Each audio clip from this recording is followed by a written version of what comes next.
उसके बाद उसका इस्तेमाल क्या होता है, कहाँ पे होता है, वो भी हमने देख लिया। और हमें उसके अंदर कितने कितने कर्व देखने थे, तो conic, cycloid, involute, spiral, helix and sine and cosine. तो उसके अंदर हमने कॉनिक वाला सेक्शन भी स्टार्ट कर दिया था।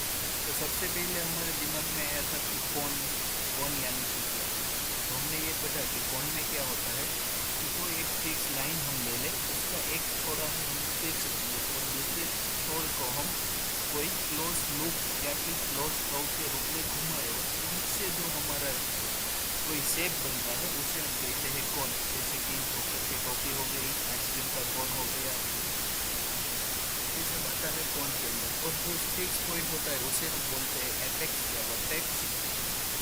उसे ये जो लाइन है उसे हम बोलते हैं एक्सिस ऑफ द कौन। तो बेस होता है, जो बेस का हमारा सर्कल जैसा कोई बनता है उसे बोलते हैं बेस। अब हम इसे सर्कुलर शेप में घुमाते हैं तो बनता है कौन। और उसे हम हेलिकल यानी कि पॉलीगन शेप में अगर घुमाते हैं तो हमारा बनता है पिरामिड। कौन के अंदर क्या है ये आपको पता चल गया, वर्टेक्स है, उसकी कौन एक्सिस है, बेस है, फिर क्लोज जो लेंथ है उसे हम जनरेटर बोलते हैं, दोनों के बीच में 90 डिग्री का एंगल होता है तो उसे बोलते हैं ओब्लिक कोन। अब कोन के लिए कोन से जो शेप बनता है उसे हम कहते हैं कॉनिक। कोन की मदद से जो कर्व बनते हैं उसे हम कहते हैं कॉनिक। तो कॉनिक क्या है कि कर्व को कोई रेफरेंस प्लेन के थ्रू अलग अलग डायरेक्शन में डिफरेंट डायरेक्शन में उसे कटिंग करेंगे तो और जो हमें शेप मिलेगा उस कर्व को हम बोलेंगे कॉनिक। जैसे कि सर्कल, तो सर्कल में क्या है, ये हमारा कौन है, तो उसे हम कैसे कि उसकी जो कौन की एक्सिस है उसको परपेंडिकुलर यानी कि तो उसका बेस है उसको पैरेलल अगर हम कट करते हैं तो हमें जो पोर्शन मिलता है वो होता है हमारा सर्कल। फिर होता है कौन को हम इंक्लाइन प्लेन में कहीं पे यानी कि उस एक्सिस और हमारा प्लेन दोनों के बीच का एंगल अगर 90 डिग्री ना हो तो हमें मिलता है इलिप्स। और वैसे ही हम उसे हॉरिजॉन्टल प्लेन में कट करते हैं तो हमें कोई मिलता है पैराबोला या फिर हिप्पोटेनस। तो ये सब हमने देख लिया था। कॉनिक्स के अंदर हमने सबसे पहले कौन सा आता था, triangle, circle, ellipse, parabola, hyperbola, ये सब हमारे कॉनिक कर्व है, ट्रायंगल, सर्कल, इलिप्स, पैराबोला और हाइपरबोला। अब बात करते हैं ट्रायंगल। ट्रायंगल क्या है, अगर हम कॉनिक है हमारा कोई कौन है उसके एपेक्स के थ्रू ही यानी कि उसके एपेक्स के और उसके एक्सिस ऑफ दी कौन में से प्रसार होता हुआ कोई प्लेन हॉरिजॉन्टल या नहीं वर्टिकल प्लेन हम कट करेंगे जो हमारे बेस के साथ 90 डिग्री होगा। और वो प्रसार कहाँ से होता है, तो हमारा एपेक्स यानी कि एक्सिस ऑफ दी कौन से। और फिर हमें जो शेप मिलेगा उसे हम बोलेंगे आइसोल ट्रायंगल यानी कि ट्रायंगल। फिर होता है सर्कल। तो कैसे होता है सर्कल, तो हमारा कौन है उसकी एक्सिस ऑफ सिमेट्रिक जो है यानी कि कौन की एक्सिस है उसको हॉरिजॉन्टल हम कट करेंगे और जो हमारा शेप मिलता है वो हो गया सर्कल। वैसे इलिप्स में क्या होता है कि कौन है उसकी जो है एक्सिस है उसको कैसे इंक्लाइन और ये जो कौन का एंगल है उनसे हमारा एंगल क्या होना चाहिए, बड़ा होना चाहिए, तो हमारा बनता है इलिप्स। और वैसे ही जो अगर एंगल हम छोटा रखें तो हमारा बनता है हाइपरबोला, सॉरी पैराबोला। पैराबोला में क्या है, एंगल हमारा एक जैसा है, जो थीटा की वैल्यू है वही अल्फा की वैल्यू है, वो हो गया पैराबोला। ये हो गया इलिप्स, इलिप्स में अल्फा की वैल्यू ज़्यादा है और जहाँ पे अल्फा की वैल्यू कम रहेगी वो होगा हमारा हाइपरबोला। तो तीनों में क्या डिफरेंस है वो हमने देख लिया, हमने यहाँ तक पढ़ा था। अब बात आती है कॉनिक्स। तो कॉनिक्स की डेफिनेशन भी हमने देख ली थी। कोई एक लोकस ऑफ पॉइंट यानी कोई पॉइंट का पाथ है तो उसके फिक्स कोई लाइन से और उनके कर्व पे जो लाइन है उनका जो रेशियो होता है वो क्या होता है, कांस्टेंट। यानी कि आप मान लो कि एफ है वो फोकस ऑफ दी हमारा कर्व है यानी कि fix point fall on the focus. ये हमारी स्ट्रेट लाइन है उसे हम बोलते हैं डायरेक्ट्रिक्स। तो ये हमारा कर्व हो गया। अब मैं कर्व पे कोई भी पॉइंट लूँगा यानी कि मैंने यहाँ पे कोई पॉइंट P लिया तो जो PF अपॉन PM का जो रेशियो होगा वही रेशियो कौन सा होगा?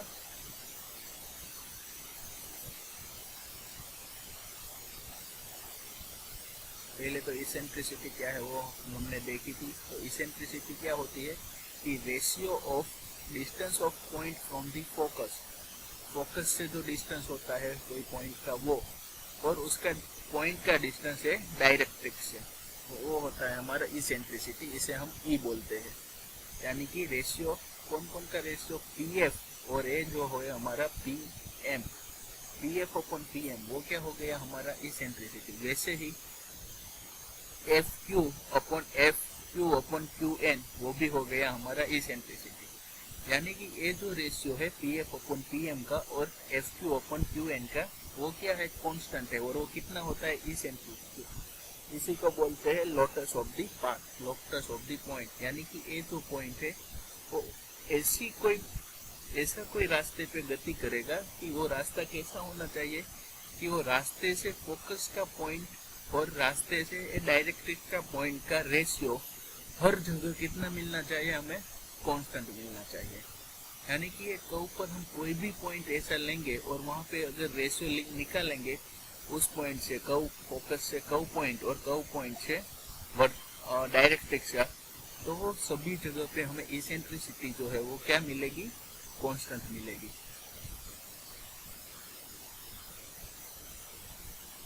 अब बात करते हैं इलिप्स की। तो इलिप्स क्या है? Ellipse is the lotus of a point which move in a plane so that the ratio of its distance from the fixed point यानी कि focus and a fixed straight line यानी कि directrix is the constant and less than 1। हमने जो eccentricity पढ़ी वो क्या है? वो तो आपको पता चल गया कि फोकस से कर्व पर का पॉइंट और कर्व का पॉइंट से डायरेक्शन का डिस्टेंस, वो जो होती है वो हमारी इसेंट्रिसिटी है। अगर इसेंट्रिसिटी हमारी 1 से कम हुई, अगर हमारी इसेंट्रिसिटी का रेशियो 1 से कम आता है तो वो हमारा बन जाता है इलिप्स।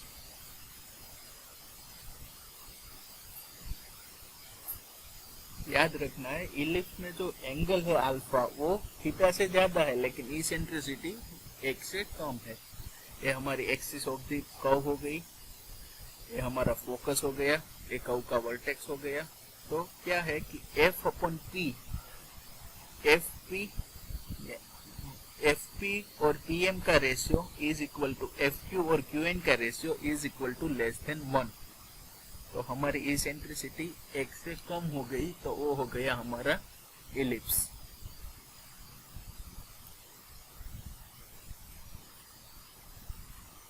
अब क्या है?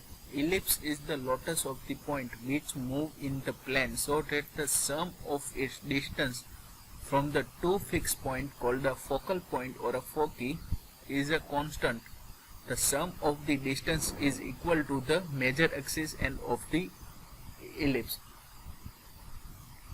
वो क्या कह रहा है? पहले तो ये बात सुन लो कि हमारा एक कर्व है, उसका 2 फोकल पॉइंट है। यानी कि इलिप्स से हमारा एक कर्व ए डायरेक्शन में है, एक कर्व ए डायरेक्शन में, तो पूरा मिला के इलिप्स बनता है। यानी कि उसके 2 फोकस पॉइंट हो गए।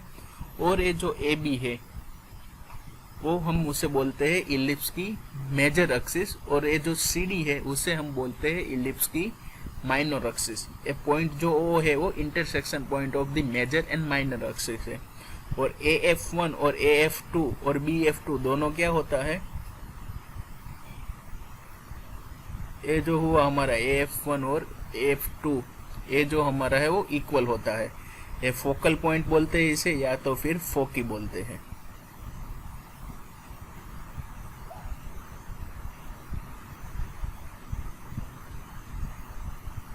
तो अब एक ये जो स्टेटमेंट है, ellipse is the locus of the point which moves in a plane so that the sum of its distance from the two fixed point called a focal point or a foci, ये हो गया focal point और a foci यानी कि F1 and F2 is the constant। और क्या constant रहना चाहिए? कि AP और PF is equal to F1C और CF2, यानी कि हम यहाँ पे समझते हैं ये कोई इलिप्स की हमारी क्या हो गई, मेजर एक्सिस आ गई इलिप्स की। मेजर एक्सिस का नाम दिया गया है A और B, फिर इसकी माइनर एक्सिस आ गई C और D, और उसका जो इंटरसेक्शन पॉइंट है वो हमारा O आ गया। ये हमारा इलिप्स ड्रॉ हो गया। अब दो फोकल पॉइंट आता है उसके F1 और F2, और फोकल पॉइंट किस हिसाब से लेना है तो मैं आपको बता दूं कि जो है हमारी CO है, यानी कि माइनर एक्सिस की जो रेडियस है, तो उतनी हमें क्या लेनी है, CO जितनी हमें रेडियस लेनी है, और CO जितनी रेडियस लेके हमें यहाँ पे O को ओरिजिन रखते हुए यहाँ पे दो कर्व लगाने हैं, यानी कि गुजराती में बोले तो CD જેટલી રેડિયસ લઈને O ઉપર કેન્દ્ર રાખીને FAB ઉપર આપણે બે ચાપ મારવાની છે। જે AO ની વચ્ચે આવશે તે થશે F1 અને OB ની વચ્ચે આવશે તે થશે F2, यानी कि जो हमने OC में OC जितनी रेडियस लेके O को ओरिजिन रखते हुए जो A और B पर हमने कर्व लगाया उसे हम क्या बोलेंगे, F1 और F2, और वो क्या हो गया हमारा फोकस और फोकल पॉइंट और फोकी।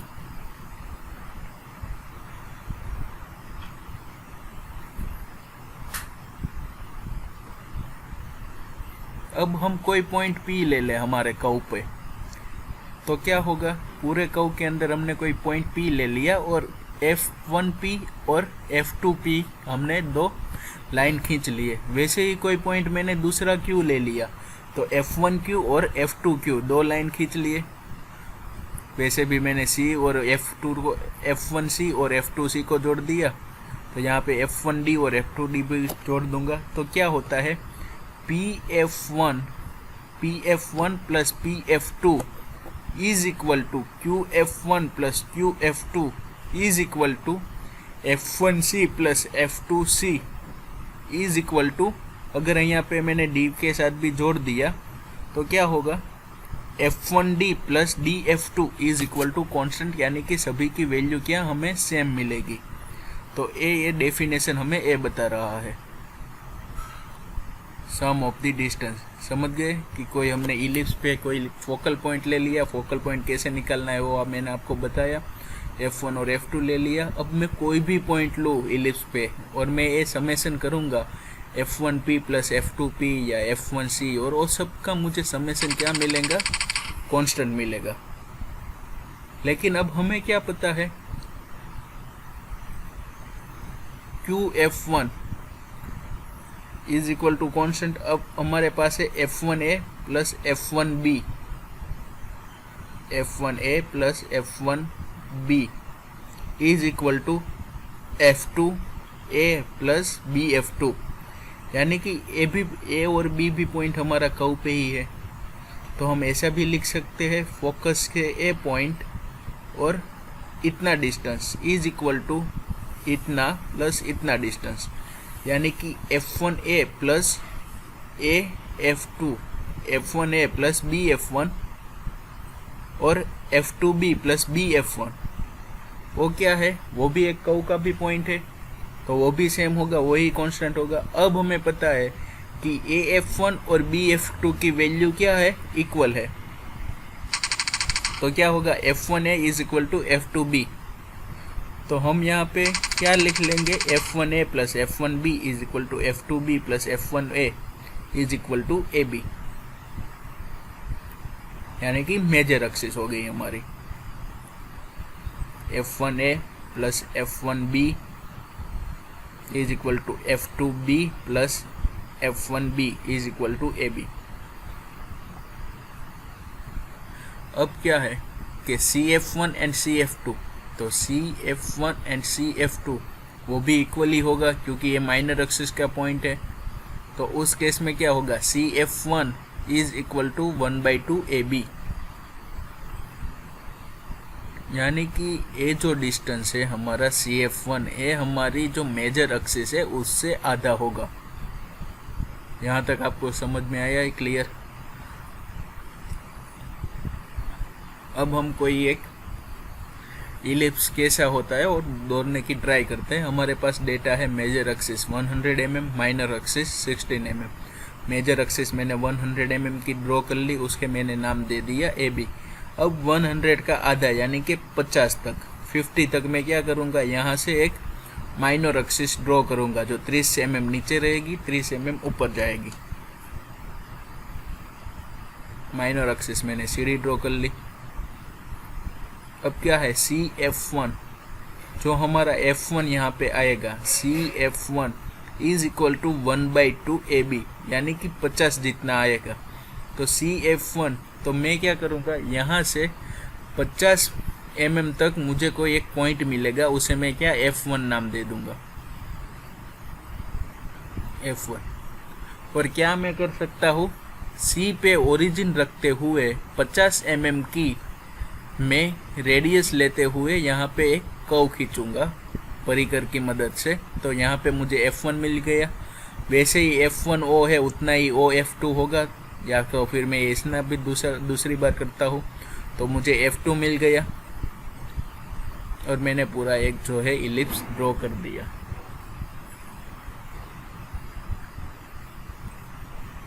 और F1 F2 क्या हो गया हमारा 60 mm, वो हो गया हमारी minor axis.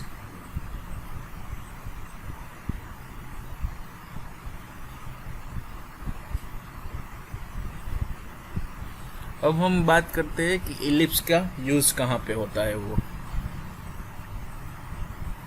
Shape of the main whole, main whole यानी कि कोई भी जगह पे कोई टैंकर है, कोई गटर लाइन है, कोई गटर है, कोई कंटेनर है, वहाँ पे एक हमें क्या कटिंग रखना पड़ता है कि उसका यूज़ क्या होता है कि कोई मैन है, कोई आदमी है, वो उसके भीतर जाते हुए मेंटेनेंस और वो वगैरह काम रहता है वो कर सके। इसलिए shape of the manhole हमारा क्या इलिप्स हो। Shape of the tank in the tanker, tanker का शेप हमारा इलिप्स होता है। Flanges of the pipe, glands and stuffing box. Shape use in the bridge and arches, bridge और arch में जो हम कर्व लगाते हैं वो भी इलिप्स होते हैं। Momentums, path of the earth around the sun, shape of the tyres, ये सब क्या है इलिप्स के यूजेस है। अब इलिप्स के बाद हम पढ़ने वाले हैं पैराबोला।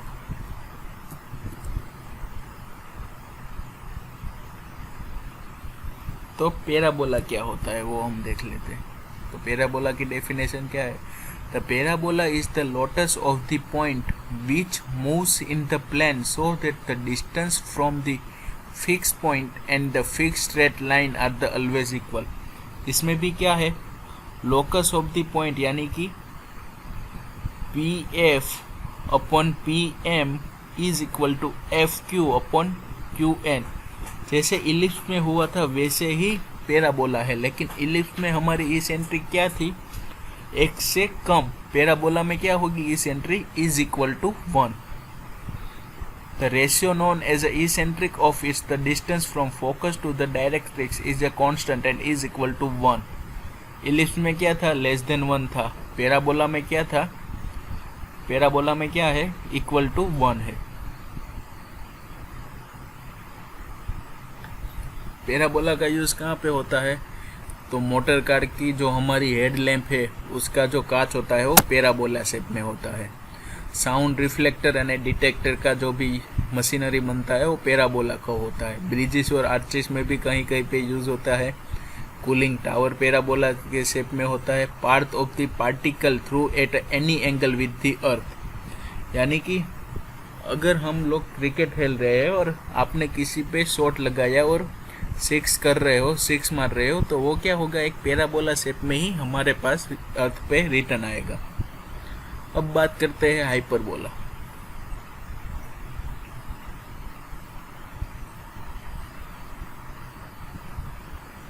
तो हाइपरबोला क्या है,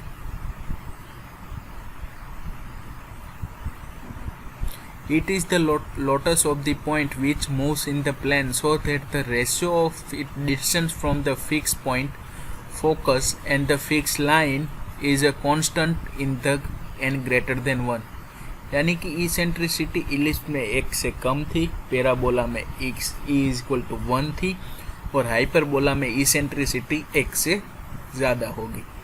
एक्सिस ऑफ द कर्व हो गया, है हमारा हाइपरबोला का कर्व हो गया, वर्टेक्स पॉइंट हो गया, डायरेक्ट्रिक्स हो गया, फोकस हो गया, यानी कि P F upon P M is equal to F Q upon Q N is equal to eccentricity greater than 1। क्या होगी हमारी इसेंट्रिसिटी ग्रेटर देन 1। एक बात हो गई हमारी हाइपरबोला। अब हाइपरबोला के यूज देख लेते हैं। क्या है? Nature of the graph of the Boyle's law, shape of the overhead water tank, shape of the cooling tower. ये हो गया हमारा हाइपरबोला। अब बात है, यहाँ तक हमने बेसिक जो हमारे कॉनिक कर्व है वो कैसे दिखते हैं, कहाँ पे उसका यूज़ होता है और इसेंट्रिसिटी क्या होती है, इसेंट्रिसिटी के रिलेटेड हमारे कर्व होते हैं उसमें क्या फेरफार होता है, लोटस ऑफ द पॉइंट यानी कि हमारा पॉइंट है वो किस पाथ पे गति कर रहा है, उसका पाथ क्या है, वो सब हमारा आ गया कॉनिक के अंदर। यानी कि अब हम एग्जाम्पल के रूप पे देखें तो हमारा सूर्यमंडल है, उसके जो केंद्र में जो है वो हम क्या मानते हैं, सूरज को, और उसके आसपास जो हमारी अर्थ है वो क्या करती है, घूमती है। तो मैं ऐसा बोलूँ कि लोटस ऑफ अर्थ यानी कि वो क्या दर्शाएगा कि जो हमारा अर्थ है उसकी जो रेखा बनेगी, जो सूरज के आसपास घूमने की जो मार्ग बनेगा, जैसे कि हमारा इलिप्स है तो उसे हम बोलते हैं लोटस ऑफ द अर्थ। यानी कि कोई पॉइंट कोई फोकस के आसपास घूम रहा है तो उनसे जो हर पॉइंट को हम जोड़ के जो कर्व बनेगा, जो लाइन बनेगा, उसे हम बोलते हैं लोटस ऑफ द पॉइंट। तो यहाँ तक हमने कॉनिक कर्व में देखा। अब हम बात कर रहे हैं कि कॉनिक कर्व जो है हमारे, यानी कि पहला तो जो हमारा इलिप्स है उसे हम ड्रॉ करना हो तो किन किन पद्धति से हम उसे ड्रॉ कर सकते हैं। तो मान लीजिए कि हमारा कोई इलिप्स है, उसे ड्रॉ करने के लिए बहुत सारी मेथड है। सबसे पहले आ गई arc of the circle method, और हम एक एक मेथड के यूज़ करके एक इलिप्स हम ड्रॉ करेंगे। पहला है arc of the circle method, यानी कि उसमें क्या होगा, कोई सर्कल होगा और उस पर हमने आर्क लगाना है। आर्क यानी कि हम जो चाप करते हैं, वो चाप मारते हैं ना, ऐसा कोई सर्कल है तो यहाँ पे हमने केंद्र लिया, यहाँ से परिकर से इतना रेडियस नापा, और फिर कोई लाइन है तो उसके ऊपर हम इतना सा चाप लगाते हैं और हमें कोई एक पॉइंट मिलता है। फिर है कॉन्सेंट्रेटेड सर्कल मेथड, इसमें भी कोई सर्कल की यूज से ही होगा। फिर है loop method, oblong method, ellipse in a parallelogram, trammel method, parallel ellipse and directrix focus method.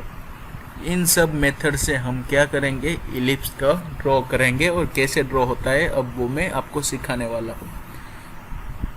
तो सबसे पहले ये मेथड हम नेक्स्ट लेक्चर में पढ़ेंगे, और उसके साथ जब आप नेक्स्ट लेक्चर में पढ़ो तो आपके पास एक परिकर, एक ब्लैंक पेपर और एक पेंसिल और एक स्केल, उतनी चीज़ आपको साथ रखते हुए बैठना है।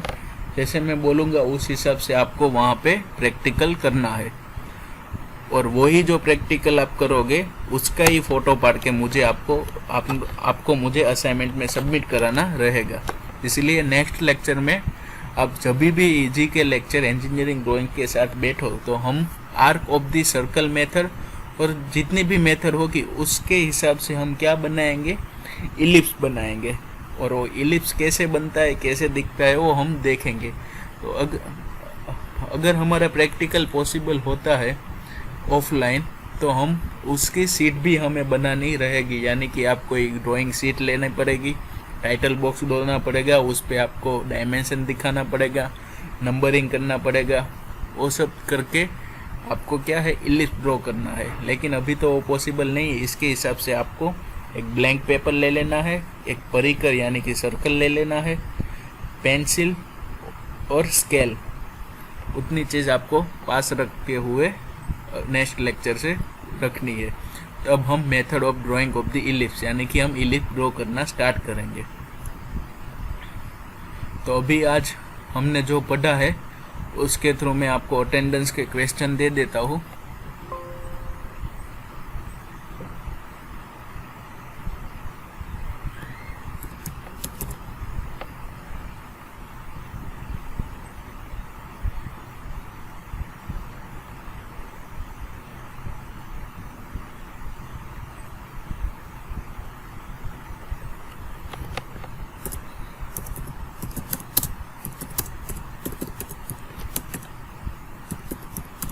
What is eccentricity? Define ellipse, parabola, hyperbola in terms of eccentricity.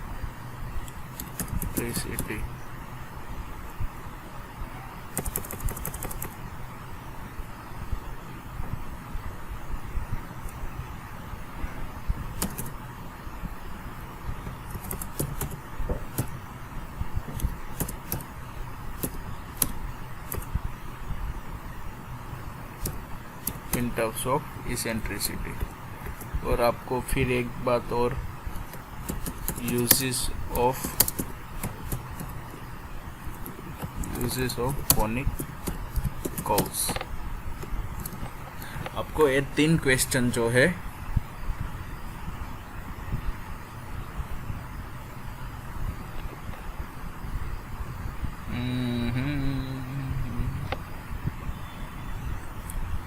आपको जो ये 3 क्वेश्चन दिए गए हैं उसको आपको असाइनमेंट में सबमिट कराना है।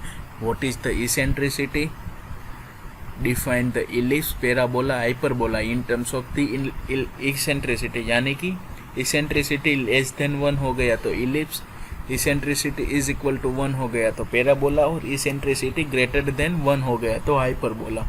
और हमें तो आपको यूज बताना है कॉनिक कर्व्स, यानी कि पैराबोला के यूजेस, इलिप्स के यूजेस और हाइपरबोला के यूजेस। तो ये हो गए आपके 3 क्वेश्चन।